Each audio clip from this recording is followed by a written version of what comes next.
and now it's about moving forward and getting over to Qatar, getting the group together, and trying to be successful at the World Cup. We think it's a well-balanced roster, some exciting players, and I think the other side of this, which we're really happy with, I think, is the cohesiveness of this group. We know this group loves being together, and this is certainly we're gonna need that with a tall order in Qatar. We'll start with Ron Blum from the Associated Press. Hey, Ron. When did you start the process of telling the players? How long did it take? And how did you decide the order of who to tell and who was first and last? So we did it Sunday. Started Sunday afternoon at noontime, right, at my house. Yep. And basically just had the computer screen with the roster out in front of me, and then just started texting players, hey, you available? And when they said, yep, I called them. And that was it. No real science behind that. And then once we got all the guys that did make the team notified, then I started working on the guys that weren't going to be on the team. And those were when the real difficult conversations started. How did those conversations go with people like Zach and Paul? It's really difficult. I mean, there's a lot of emotion involved for both them and me. Me and Zach go way back, and Zach's been there for me a bunch of times.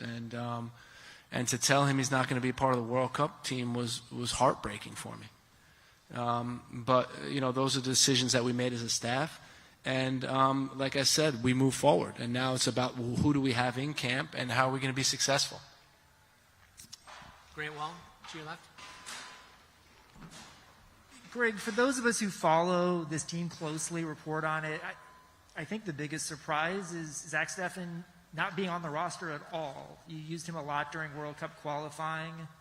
You said you had a long history with him. Just from a technical perspective, what went into this decision? I think it's more about who we do have and the comfort level with the guys that are on the roster. We felt really comfortable with Matt, with Ethan, and Sean, and that's the direction we decided to go.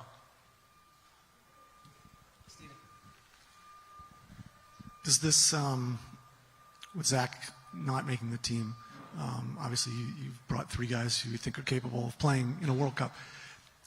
Does this clarify your ranking a little bit, do you think? I think, it's easy to read into that and say that Matt's been, the number one, he'll most likely be the number one going into the World Cup. I think, we're getting ahead of ourselves a little bit. He has been injured. We hear really positive things coming out of Arsenal's camp about where he is, his health status. So we're going to have to, I think, wait to assess him up close to make the final decision. Frank DeLampa from the Boston Globe, to your left. Hey, Frank. Long time no talk. Yeah, it's been a few hours, but I was going to give you a Matt Turner question, but let me just go on that. He's back on the bench with Arsenal.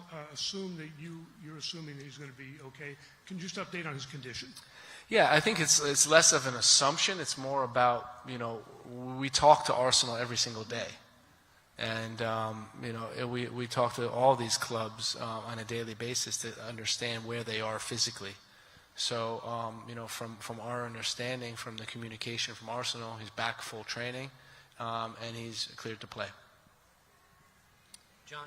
Thank you. Greg, I wonder if you could talk a little bit about the progress the program has made in the last 4 years, not just qualifying for the Cup, but qualifying for the Olympics for the first time since '08, in the way in which they did it. Very dominant. Yeah, I think it's a little bit, underrated. I think how this young group has developed, how the program has developed, how the youth national teams and the senior team has grown. We virtually started, with a new player pool in 2018, and now we're back in the World Cup. And I think, though, the final determination on this group, and I've said this before, will be at the World Cup, and that's just that's how generations are measured. We can talk, oh yeah, it's great, we beat Mexico 3 times, or we won a Gold Cup or a Nations League, but the real measuring stick for this group is certainly going to be how we perform in Qatar. Doug McIntyre from Fox. Thanks, Michael. Hi, Greg. I want to ask you about two guys that did make it. Tim Ream hadn't been in over a year. Yep. Why was now the moment to bring him back in? And Haji Wright, who only has 3 caps. Why'd you select him over Ricardo Pepi? Have you watched any Fulham games lately? Yes. And then you know why we brought him in. Why was he outside? And it's really clear. I mean, so we talk about,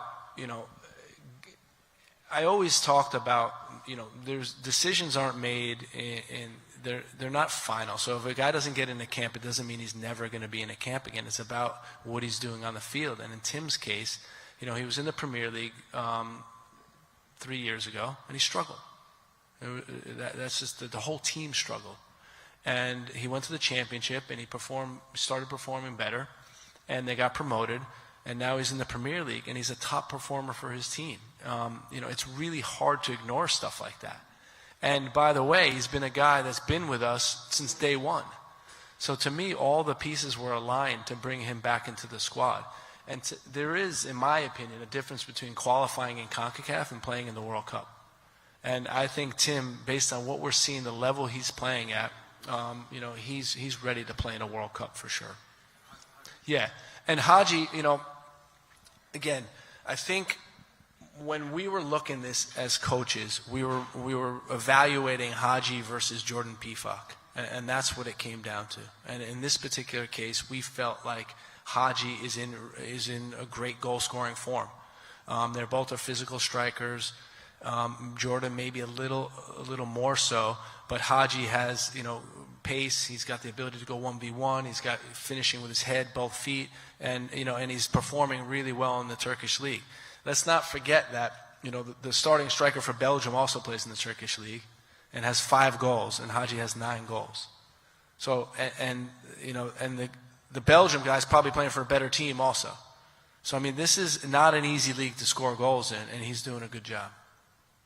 We're going to take a virtual question from Brian Strauss from Sports Illustrated. Thanks, Michael. Hey, Greg. Congrats on getting to this point. Was wondering if you could elaborate a bit more on the forward group, the number 9s.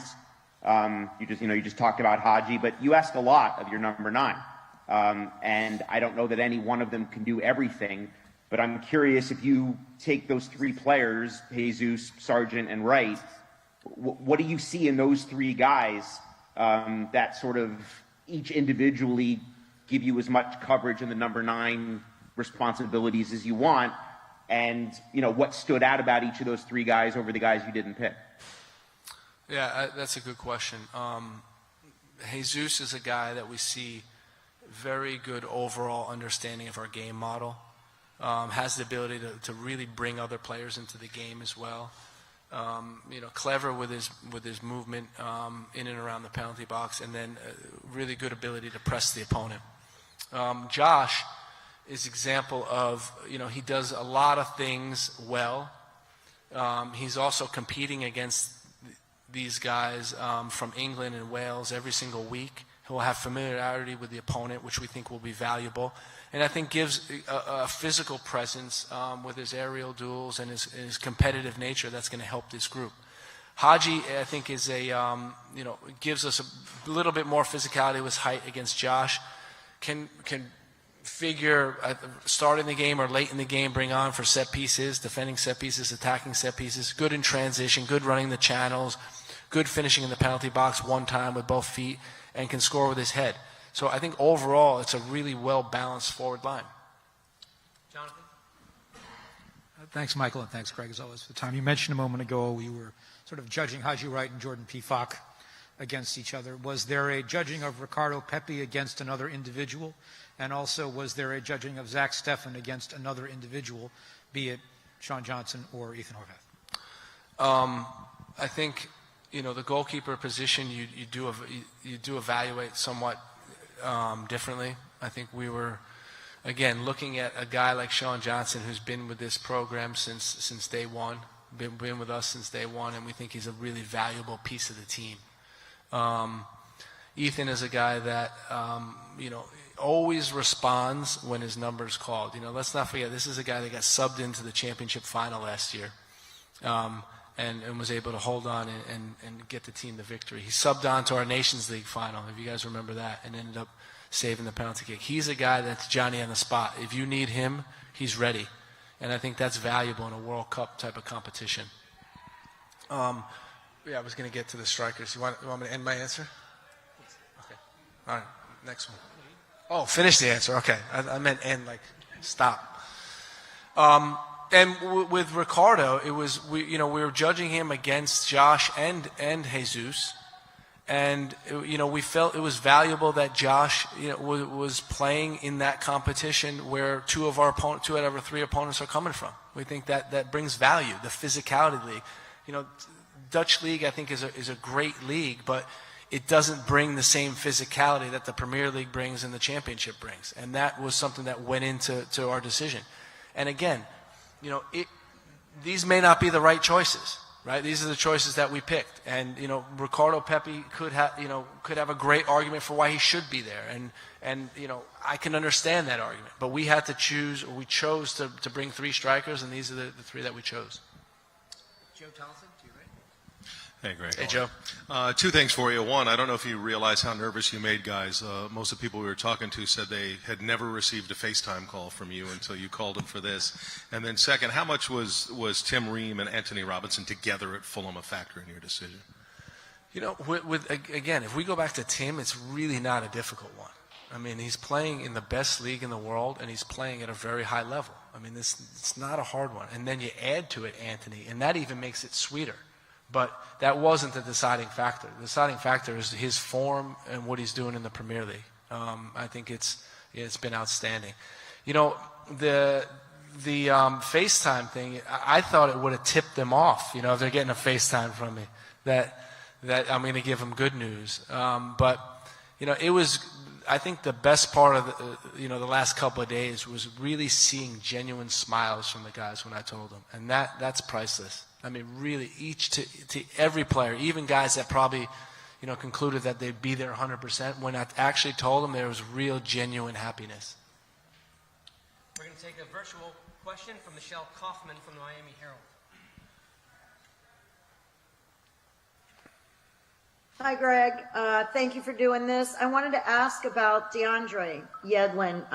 I've seen firsthand what he's done with Inter Miami, especially the locker room presence, the influence that he has on other players on and off the field a lot. What do you expect from him being the only guy with World Cup experience on the squad? What kind of role do you see him playing? Thank you. Well, it's exactly what you just said. I think you defined his role perfectly. A lot better than I can probably do it. That's what he does. He's a glue guy. He's a guy that has been to a World Cup before, can share his experiences, but more importantly, just continue to do what he's been doing for us. He's there for the team. He creates atmosphere for the team. Sometimes he's a shoulder to cry on or to talk to. Other times he's a motivator. But overall, he just needs to continue to do what he's been doing because he's been doing a good job for us. We'll go to Ivis Galarza. Greg, notice Brendan Aaronson's listed as a midfielder. He's always been a forward. Listed as a forward, can we expect to see him more in midfield? And as far as the striker race, everyone's kind of been keeping tabs on that for months now. How much did your kind of rankings change over these past 2-3 months at striker? Was there a lot of shuffling? Yeah, no, it was. And again, we don't have 3 games before the World Cup now. We have a week of training. And that made it extremely difficult. If you would have asked me, if we would have made the decision mid-September, Jordan Pifak would have probably been a lock to be in based on his form in Union Berlin.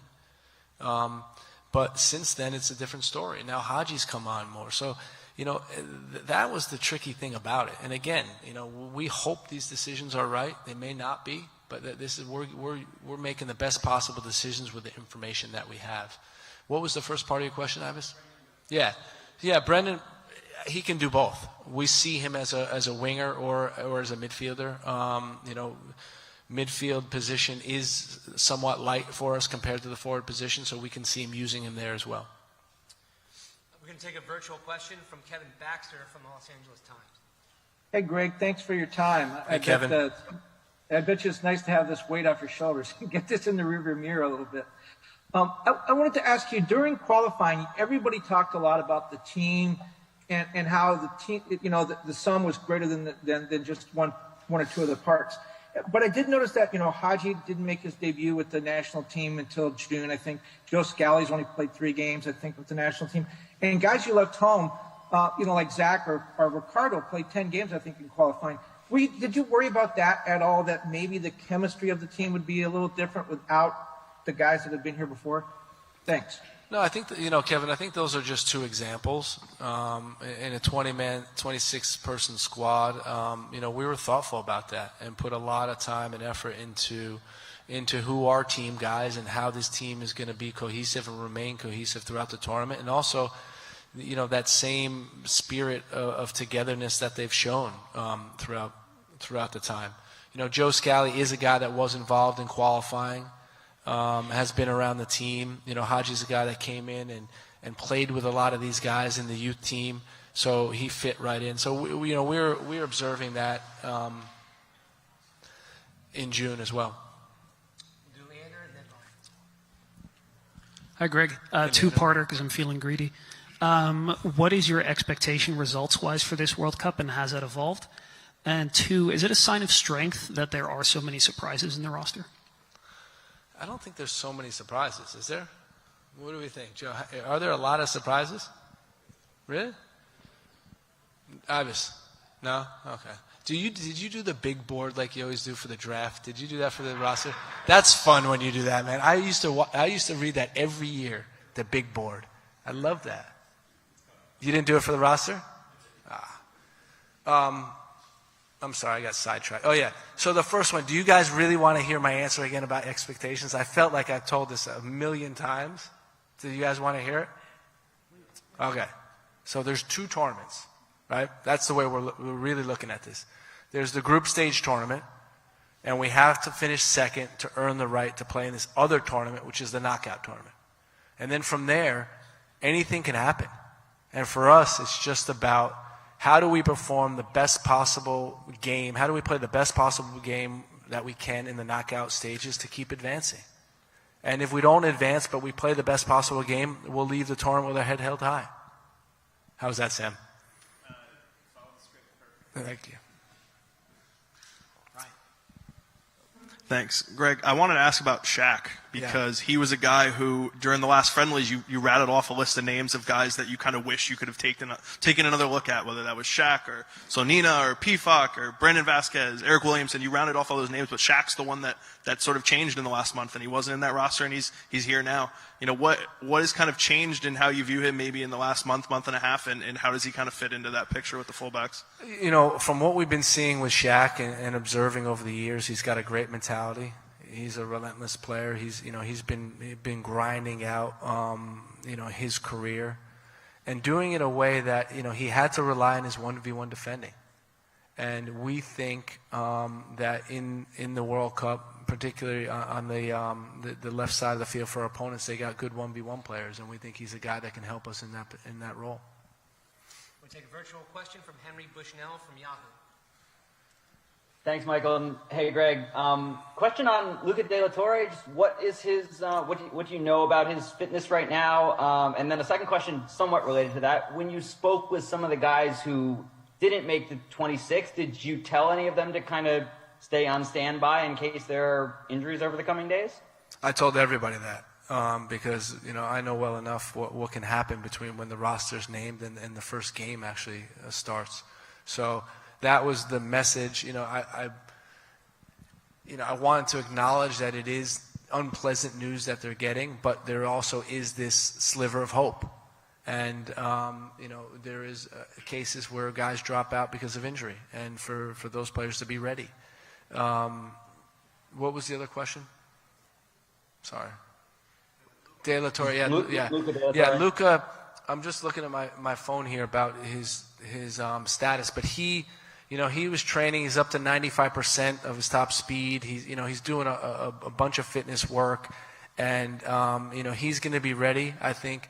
If I would say now, my guess would be he wouldn't be 90 minutes fit on game 1, and he's a guy where we're going to have to ramp up during the tournament. Sam and then Kyle. Hey, Greg. Speaking of fitness, Serginho hasn't played in a few games. It seems like he's got a little injury. issue of his own. What is his status? Is there any concerns there? And then you have 4 kind of more natural right backs, 1 natural left back in Anthony. Who do you see as the number 2 in that position, should you need to go there? And then any concerns about the layoff for Jesus Ferreira and the fact that he, didn't score down the stretch, I think, in his last 7 games for Dallas? Yeah, Jesus has been with us training in Dallas, and he's getting his sharpness back, he's getting his fitness back, and he looked good, he looked fit at our training camp. Regarding Serginho, it's, you guys know Serginho as well as I do, and he's really focused on the World Cup. He's focused on doing well, and this stop-start of the recent weeks has concerned me a little bit, but he assures me that he's fine and that he's going to be ready to go. Coach, you've talked some about using your experience from 2002 now with this squad. That was a very experienced team that you were on, but there were 2 young role players, DeMarcus and Landon, on that team that were really electric. Now when you look at this team, much younger, are you expecting to see some of that same youthful energy from any particular guys? I hope everybody. I think everybody goes there with the mindset that that we want to do a good job and that we want to play. We want to be brave the way we play. This is a great opportunity for us. Great opportunity for young players, for old players. For everyone. And I just hope that when we get there, we're ready to take advantage of it, because we really do see this as a responsibility. We want to get the public behind us. We want to build a ton of momentum going into 2026, but it all starts now. We're going to take a virtual question from Nancy Armour from USA Today. Thanks, Michael. Hey, Greg. Thanks for doing this. Hey, Nancy. You had a lot of your presumed starters miss time or not be on the field at the same time. You also have a very short window before your first game.